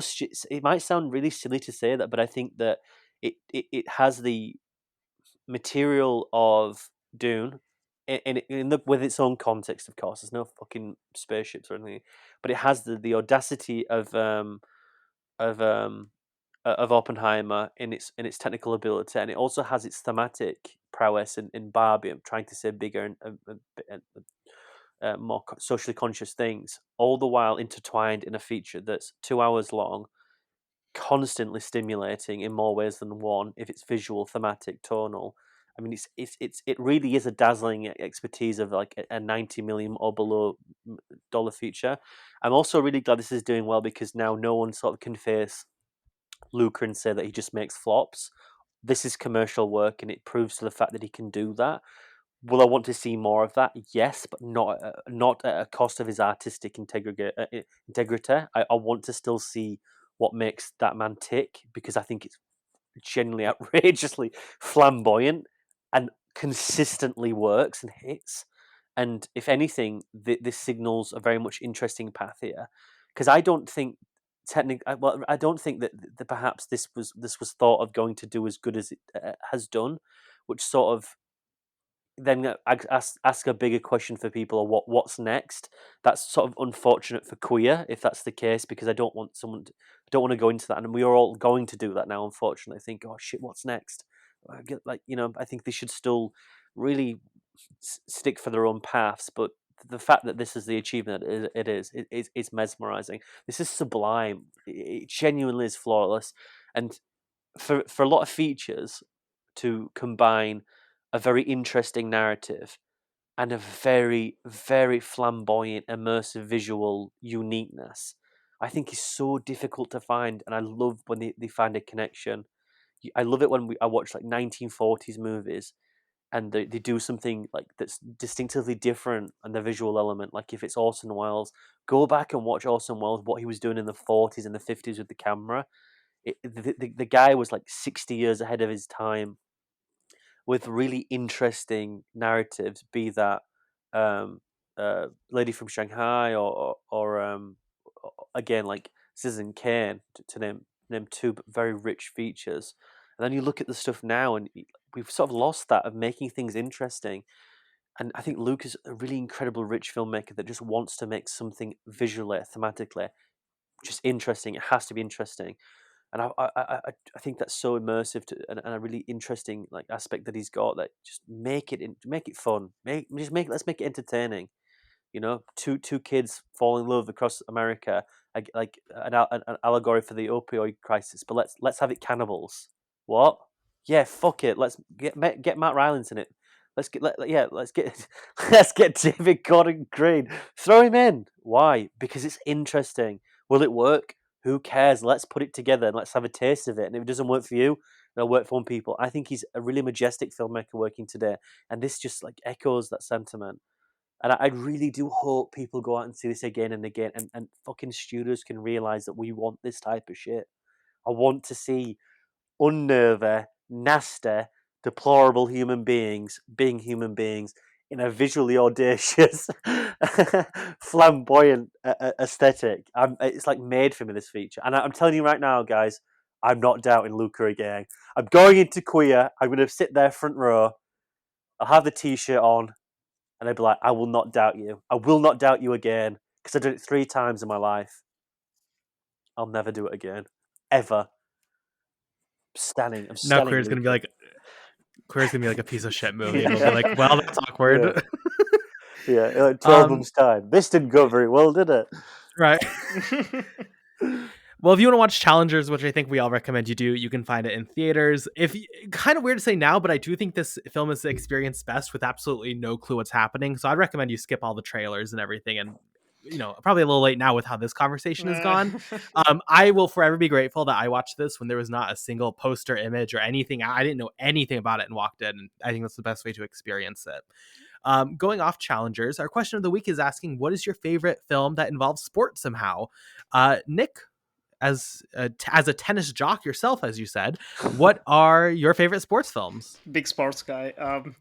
This was actually harder than I expected because I started Googling sports movies because I couldn't realize like what sports movies do I like. Turns out very few of them actually. But I have kind of like a weird freeway tie. Mainly because Uncut Gems I've seen on a lot. I guess. A throuple, do you say? You could say that a freeway between Uncut Gems, which apparently qualifies as a sports movie because gambling is a sport, but also it's about a basketball match. So kind of Jerry Maguire, Cameron Crowe, Tom Cruise, is a sports agent, but more accurately, and it's one of the best movies ever made. Maybe easy choice, but Raging Bull, Martin Scorsese, Jack LaMotta is just amazing. But yeah, I it was very hard for me to actually honestly, by the time I've seen it 2, 3, 4 more times, Challengers is probably going to be my favorite sports movie in a very direct sense of sports. I'm not into boxing a lot, and I do really like Raging Bull, but things like Rocky, never really cared about Rocky, never really cared about all the others, uh, Any Given Sunday, Dirty Yard, whatever that's called, the whatever. It's all those movies about American football and people running. And I don't know. What did you say? What? Yeah. Did you say The Dirty Yard? What did you say it was called? Isn't that the movie? No, it's not. I'm not even gonna chastise you, pal. You'd leave that in. I can't believe the Dirty Yard. Oh my god. I'm dying here. Jack, Oh what are my God. yours? Yeah, Jack. Uncle Drew. Okay. No, That's it? no, I'm just joking. It's not. No, I did watch Uncle Drew during COVID, and was it? No, it wasn't. No, it wasn't COVID. I went to watch Uncle Drew in like 2018, and I can't remember who I reviewed it for. And I was like, it was playing at the cinema near me, and I don't like basketball per se. I think it's just like too quick for me. And I was like, no one is watching this, and there's like a screening. I'll go watch it, and it was really quite fun. I also had difficulty doing this because all mine just happened to be basketball movies, and I don't like basketball. Air, The Way Back, I thought was really good. We did that on a really early My Friend Ben. That was like the joke in it because everyone was taking the piss, and I was like really sort of sorry for him. Like Jakob was making fun of me, like, "Oh, your mate Ben." I was like, "This is a film about his alcoholism. Why are we making fun of this?" And then I watched this recently, and just to ode back to the Hurricane Bill, but people should watch Blue Chips by William Friedkin, a great film with Nick Nolte that interestingly takes a very rich subject matter about gambling and college basketball, and about how far people will go to annihilate the sport they love in terms of like greed. And it's done in like the best William Friedkin fashion. I mean, like the first opening 10 minutes is like it subverts expectations. Where you've got Nick Nolte giving this team speech, throwing shit at the wall, like just smashing everything up in front of all these like 16, 17, 18-year-old college students, like squaring, shouting, walking out the room, and then coming back in and like redoing the speech, walking back out the room again because he's touring it, coming back in. It's really well done. I don't know why everything's basketball movies, but you've got a few there. But I would say Blue Chips, but this was a lot harder than I thought it was going to be. But anyone who hasn't seen Uncle Drew, go watch Uncle Drew. It's quite fun. I can't believe Air Bud didn't make it on your list of basketball movies. No, stuff. It's a dog that plays basketball. That's incredible. Is it? I have a few. Yeah, I watched it the first time at Paul Price's house randomly at 10 a.m. hungover, and it was magical of a theatrical experience, I'd say. So I don't know. What? I have a few. I have a few honorable mentions. Foxcatcher, I really like. I think that's like a really criminally underrated film. I'm actually watching it this week because I'm writing an article for Filmotomy on it soon. So I'm excited to revisit that. It. Oh wow! You should watch it. I've heard good It's things, really. yeah. Have you It's seen quite the documentary thematically as well? rich. There's I a don't know Netflix anything about this. There's a Netflix documentary that's a good little bit with it. But yeah, wow! I even forgot about that. Great show. See, you were thinking Uncle Drew. I thought Foxcatcher. What does he say about Yeah. the two of us? Yeah. No. Tokyo Olympiad, which is the Olympic documentary on the 1964 Tokyo Olympics. 3-hour, just epic, that is showing the artistic merit of sports in a way that I find very moving. But my choice, because I'm not going to say challengers, because I'm not that basic, guys. I'm going to say The Iron Claw, which just came out last year. I'm not going to go too in depth because me and Alina Falds did like a 2-hour deep dive on this film. Like we were watching documentaries for it. Like we got deep into this film, and we did that on Patreon, I think in January. But Sean Durkin, what a filmmaker. Criminal how this film was thrown out there at like the worst possible time and had like a week of people being like, this is a 5-star movie, and then just died because A24 is fucking terrible with releases for most films, but award season especially. But this is a really special film that I think people will discover as he continues his career, similar to like The Nest is fantastic.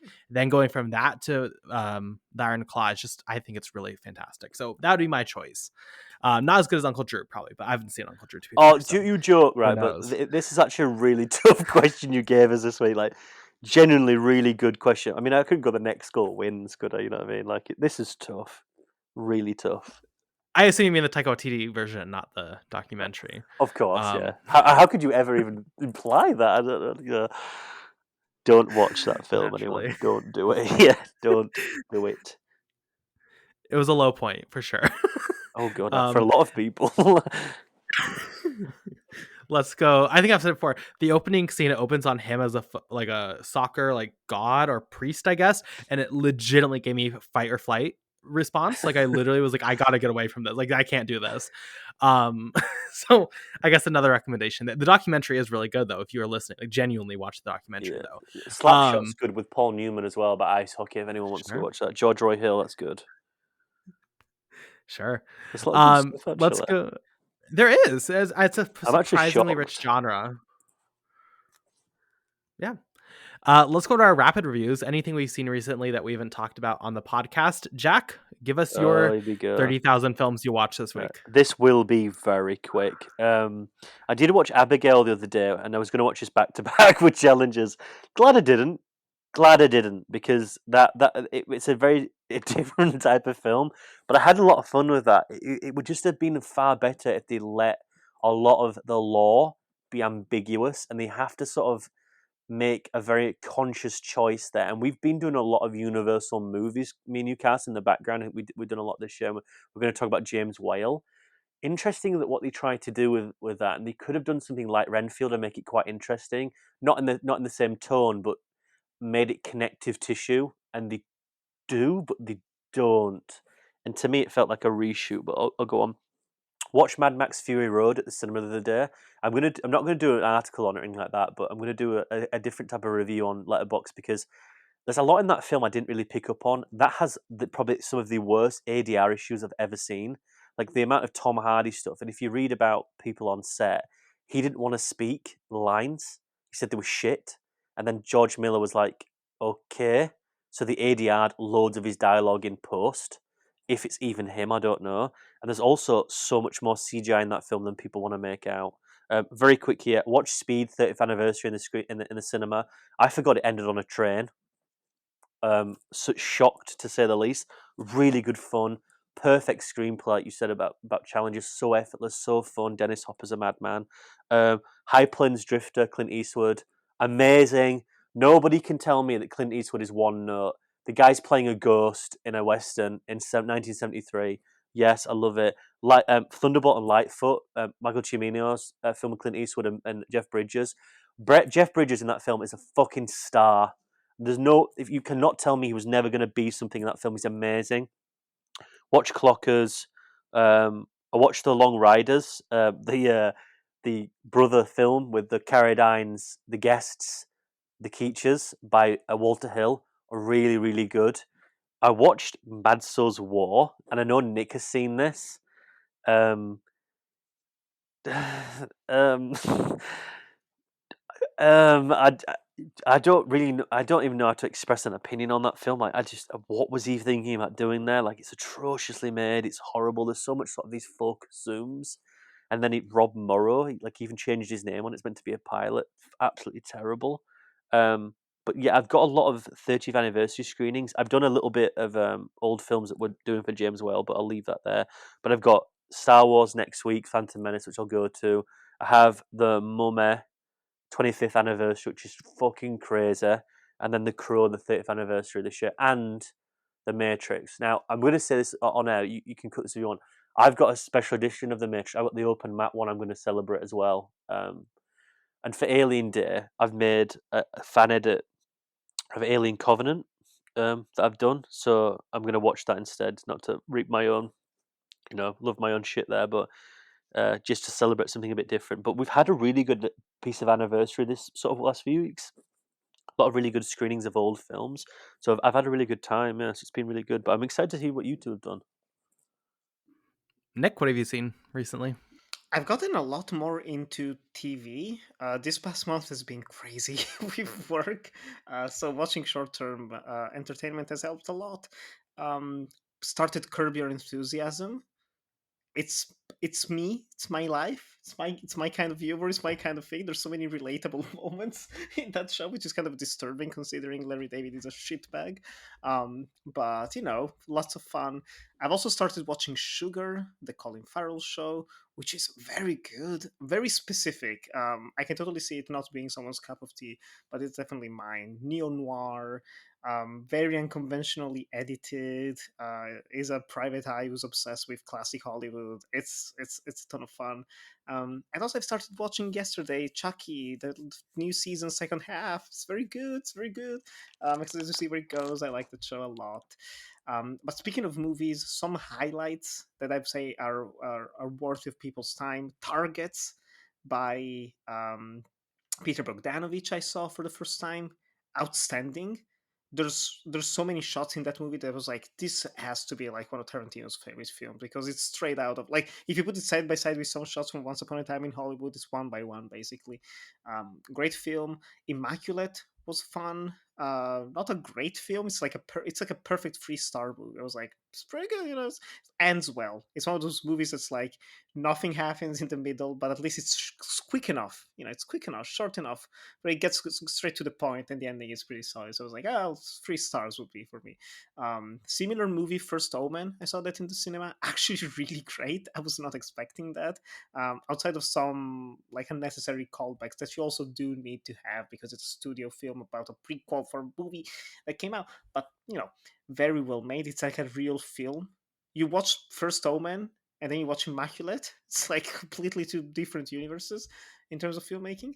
Other worthwhile things, I watched Late Night with the Devil. Don't. Very overhyped. Was very positive with Civil War. I know that's controversial here, but I What? really, really love Pardon that yourself film. there.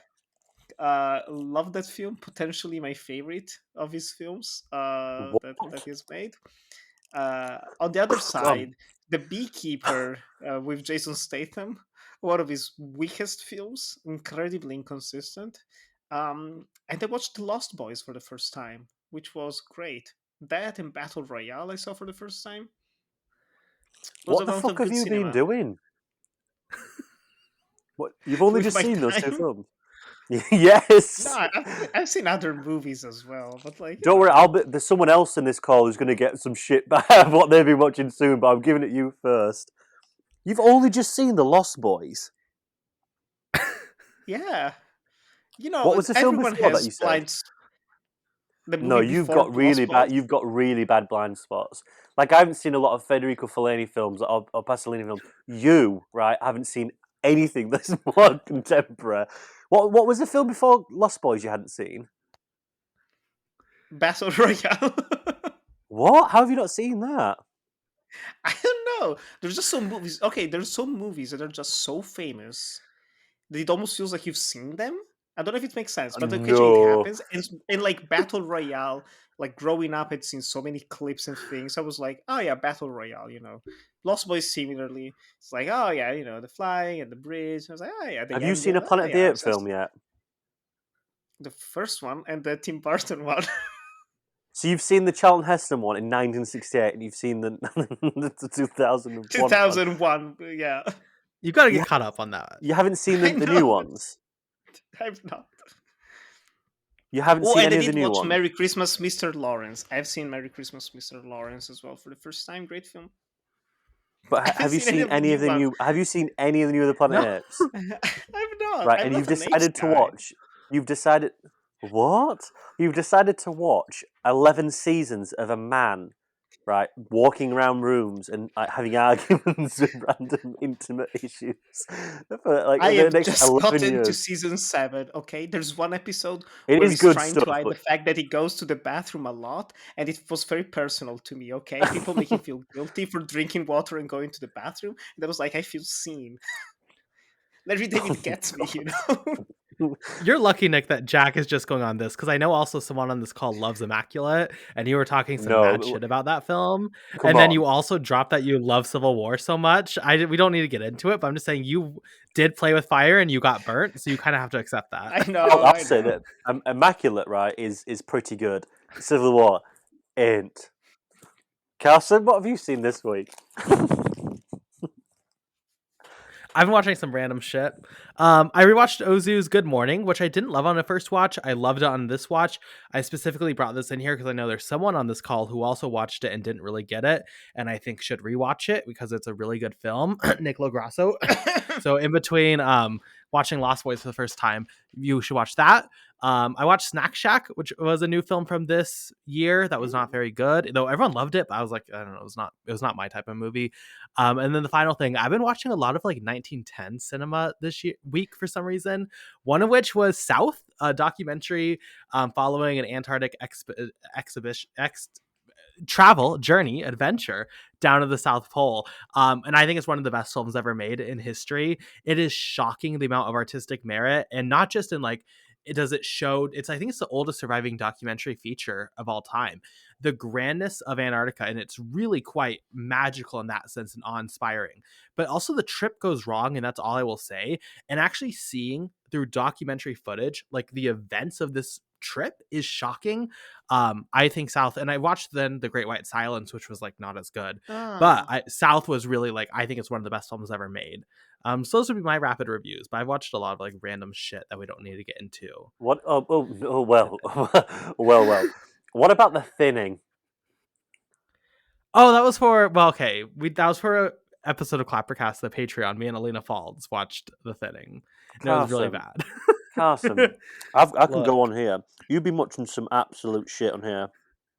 All love and peace, but sometimes I look at both of your like stuff like what you're watching, and I'm like, "Oh, $1 Million Baby, Love Lies Bleeding," and then he watches the Mighty Ducks.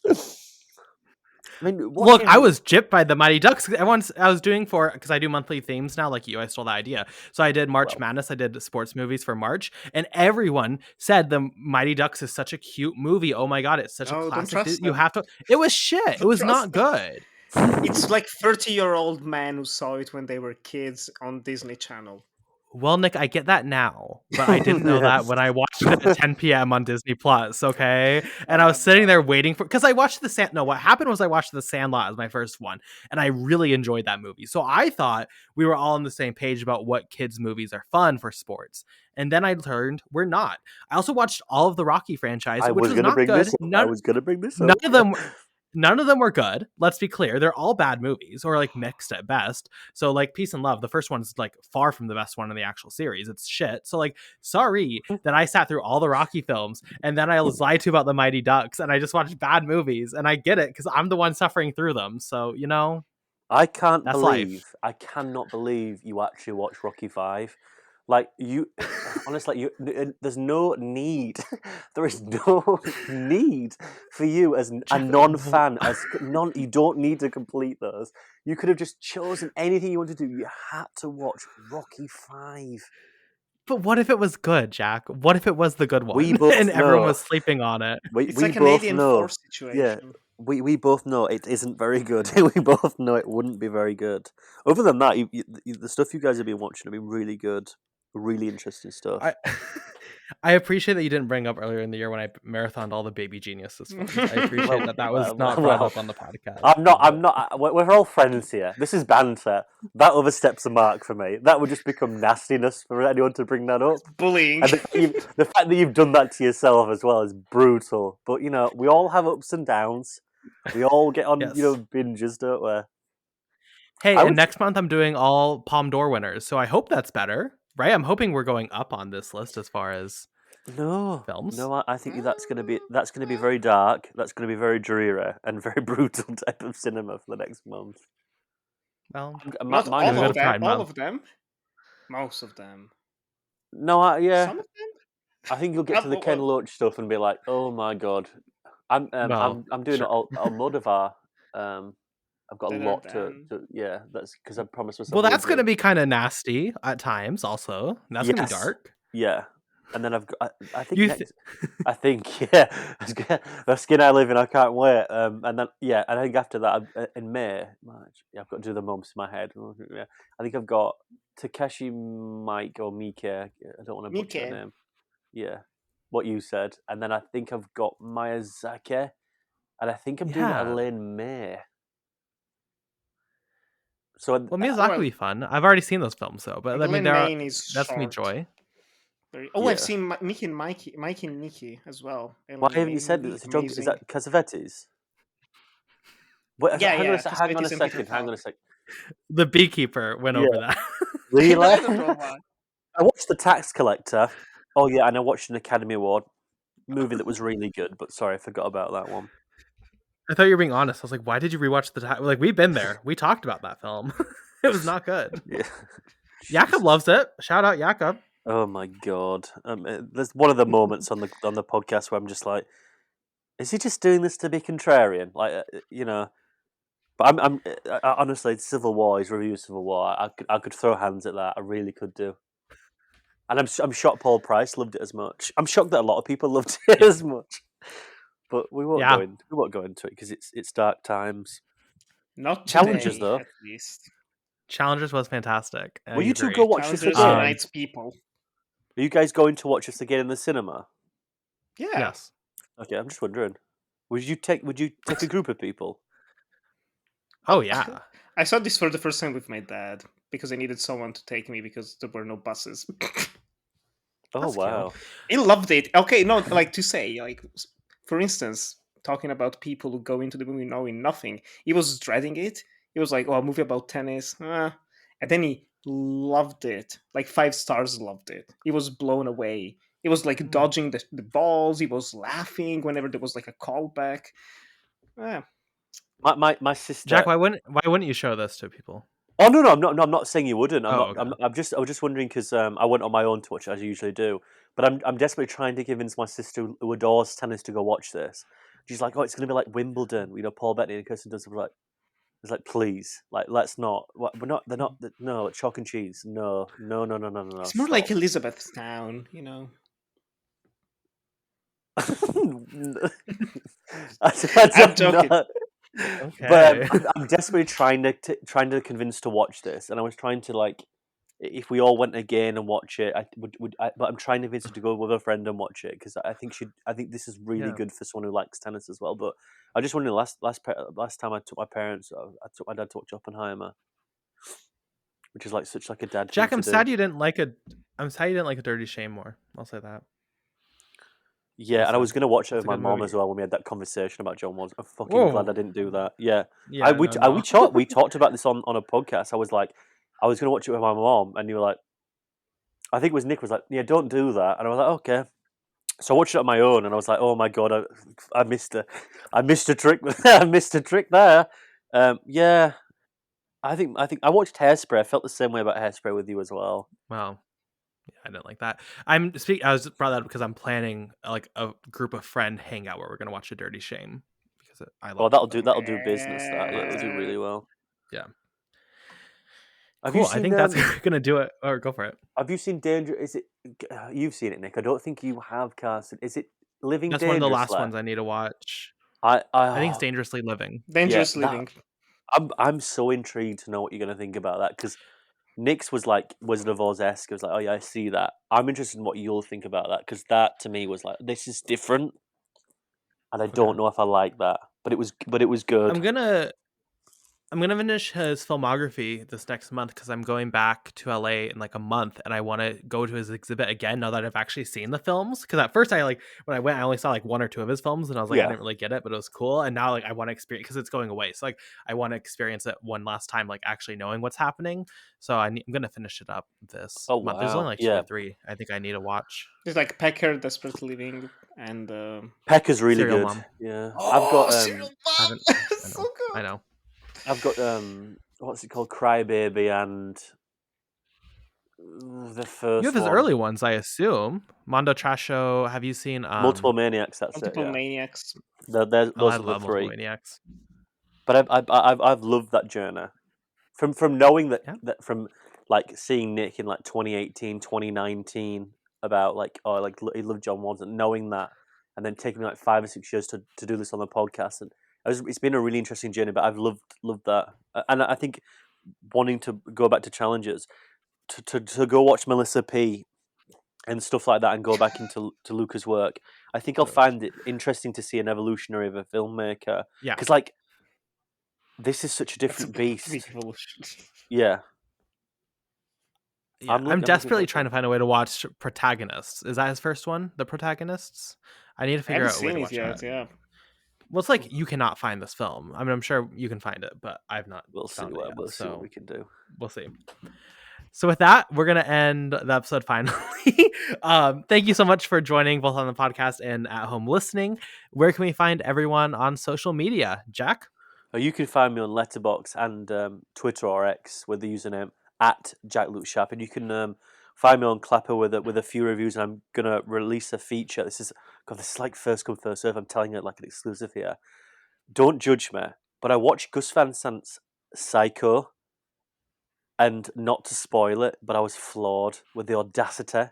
So I had this Jak Flash addictiveness to me, and I was like, I have to write a feature, and I have done, about the death of the author, or at least the destruction of the author. I find it fascinating. So when that comes out, give it a read. It won't be too long. It's getting edited now, but yeah, look forward to reading that on the websites. Probably the next week, I think. I'm going to annoy you until it comes out. What's up with the Matrix articles? Oh, You've they been need to be. promising us for months. They're like they're like the children, the babies, and the fact that it's the anniversary, the 30th anniversary. I will release them next month, but I just don't want them to be shit. I just because they're like I worked 2.5 years on those, and there's a lot there, but they're in essays as well. They're in there's a thesis in chapters, so there might be a few actually, but I promise they'll go out as well. Because I've got to do something with the 30th anniversary. It's the fucking 25th, Jack. Sorry to the Matrix people out there, to the fans in the stands. That will not happen again. No, I'm joking. It's the 25th. They're coming for you. Yeah, well, they all know you're a fake fan, Jack, but we know you are not really one of those people. That's not I know true, you have a everyone. Build-A-Bear of... Yeah. I know you have a Build-A-Bear of the Matrix somewhere, so... That's actually you're a like pretty big next to fan. me now, and that is next to another one of my dog. Because he always wanted him to like eat him, and that's not going to happen. I adore that. That was a really sweet gift, and I cherish it with my life. Thank you. You're welcome. I'm a real Nick, fan, where everyone. can we... I really am. Yeah. Well, go back in the archives. You can find literally, I think, 48 hours of podcasting ahead of the new Matrix film where you talk about everything. But the Animatrix, which we never did. So before the new reboot, we'll do the Animatrix. But We don't we'll get talk there. about that, Carson. It's not going to happen. I'm joking. Well, we can hope. Yeah. Nick, what are your social media handles? You can find me everywhere at Nicolò97, on Letterboxd, Nicolò Grasso, on Clapper, on YouTube and Vimeo. Enjoy the movies, and yeah, easy to find. Sure. And you can find me on Twitter at BP_movie reviews, just retweeting and tweeting all about challengers this week. You can find me on Letterboxd at Carson Timar. Thank you so much for listening and joining us for the challengers episode. I could cry because this is pretty much how my dreams went recording this episode for the last year. So I'm happy. And we'll be back. We have a big month. Next, in 2 weeks, we'll be back for a Mother episode on the film Mother. And we have a special guest joining us. And then we're doing Kingdom of the Planet of the Apes. And I have a special announcement for that episode. So it's going to be fun. It's a fun, big month on the podcast. And then this summer, we have some fun stuff planned. So with that, thank you so much for listening. Goodbye.